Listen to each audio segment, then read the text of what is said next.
So another walk through here with the swales are pretty much full, like one of them. The others still haven't filled up. So in fact, when I did the swales, I thought I'll do better than more than less. Also for another idea to keep the fruit trees high and dry, to encourage them flowering. And that means the first swale, as you see here, was going to fill up the most. And there's my taro planted in there already, by the way. And so then this other little swale here, this mound, wasn't really necessary, but I had too much soil. So the actual swale is here. And so that will be filled once the first one overflows. And so it's just now it's actually happening. So that's the first time that this one's actually got a significant amount of water. Just to show you a few fruit trees. So all of these plants are younger than the first swale. And I'm also struggling with planting stock, so I'm missing quite a lot of pawpaws.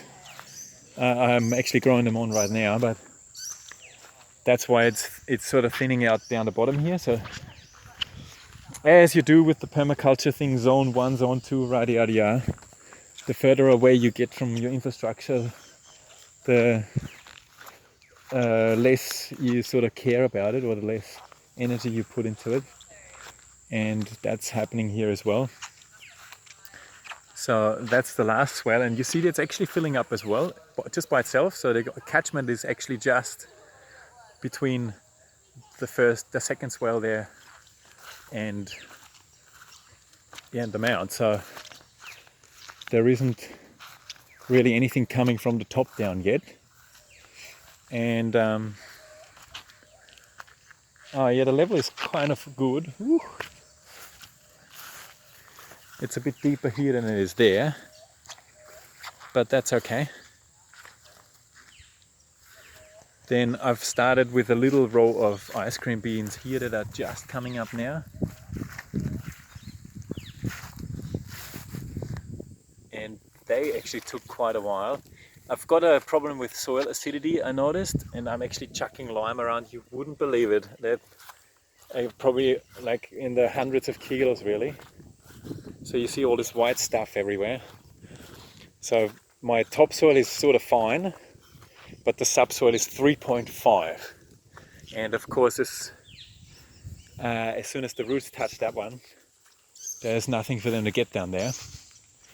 So I'm trying to ameliorate that at the moment. That's pigeon peas, they're actually champions. I've got Acacia mangium. That's what Ernst Götz is doing there in Brazil. He's using that a lot, so I thought I'll try that as well. But I've got a hold of only one, just to see if the growing conditions are good. Then I'm also planting Pinto's peanut right now. So I've got them in amongst the grass here, sort of dispersed through. Very hard to see in the video, I guess. Anyway, so this swale here is the oldest one. Oh, and my big giant taro, see that one? I've just planted it today, and it was the swale was empty, and now it started filling up. So now here it is, and you see the color there. So that's the subsoil color. So all this is really acidic. So that's why I have to actually ameliorate the swales more than anything.